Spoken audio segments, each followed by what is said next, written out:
شب بارات میں کیا ہوتا ہے؟ حدیث کی روح سے جانتے ہیں۔ مشکات المصابیح کے اندر حدیث موجود ہے۔ حضرت عائشہ رضی اللہ تعالی عنہا اس روایت کی راویہ ہیں۔ وہ فرماتی ہیں کہ آپ علیہ الصلاۃ والسلام نے مجھ سے پوچھا کہ عائشہ جانتی ہو اس رات میں کیا ہوتا ہے، یعنی کہ 15ویں شعبان کی رات میں کیا ہوتا ہے؟ تو حضرت عائشہ رضی اللہ تعالی عنہا عرض کرتی ہیں یا رسول اللہ آپ بتلا دیجئے۔ آپ علیہ الصلاۃ والسلام نے فرمایا کہ اس رات میں جتنے انسانوں نے پیدا ہونا ہوتا ہے اور جنہوں نے فوت ہونا ہوتا ہے ان کا لکھا جاتا ہے، جس کو جتنا رزق دیا جاتا ہے اس رات میں وہ لکھا جاتا ہے۔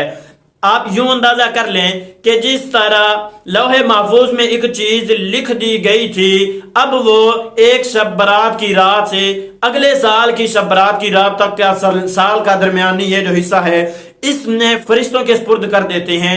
تو یہ ہے مبارک رات۔ اس مبارک رات میں یہ ہوتا ہے کہ اللہ پاک آسمان دنیا پہ نزول فرماتے ہیں اور اس رات میں لوگوں کا رزق لکھا جاتا ہے، زندگی اور موت لکھی جاتی ہے۔ اللہ پاک ہمیں یہ رات عبادت کرنے کی توفیق عطا فرمائے، آمین۔ اللہ حافظ۔